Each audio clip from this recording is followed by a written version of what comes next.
And this is what I'm talking about when I say enjoying your life, taking the blessings that you see. This is a beautiful city. Bahrain is beautiful in general.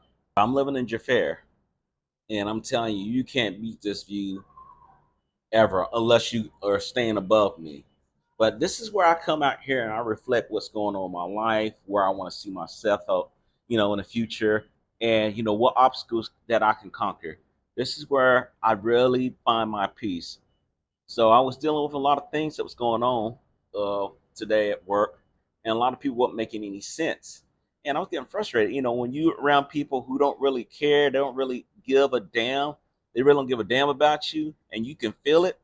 That's when shit rocks me hard right there because we need to give a damn about our life. We need to care about one another, but folks don't do that. And when I mean care, I'm not saying put a sticker on your head and say sucker, but really care for one another and make sure everyone's all right. Because one thing that people don't talk about often is mental health in the military. And mental health is something that needs to be talked about. A lot of people think, oh, since you ain't got stuff blowing up around you, there's nothing to worry about. But you don't understand where some people are isolated from their family. Some people are dependent on drugs just to get by. And when I say drugs, I'm talking about prescription drugs.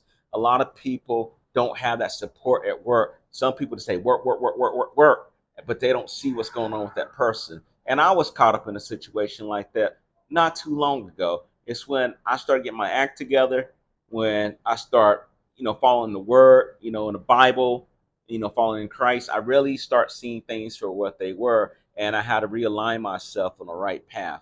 So, guys, don't be the one that falls victim if you're in a situation where your mental health is vulnerable. Because, again, if you can't find peace, don't find peace in a bottle. Don't find peace in doing some unethical vices or doing something that's going to really hurt you in the long run. You want to be able to really, really get the help that you need and be around a support system that's going to back you up. When you can't get those things, that's when things start crumbling. That's when people start getting in trouble. That's when people start getting onto addictions. That's when people cannot figure out what they need in their life. They know they need something, but they can't figure out how to get to it. And you see your shipmate like that. You see people out there that's going like that. Don't walk out here and just shrug your shoulders. Oh, well, they figure it out. Talk to that person. Give that time to the person that they need, because your words may affect them from doing something that they will regret, right? They say, hey, I was going to jump off the ledge tonight. I was going to do this. I was going to blow my brains out. Take the time and care about one another, and things are going to work through. All right, guys, off my soapbox.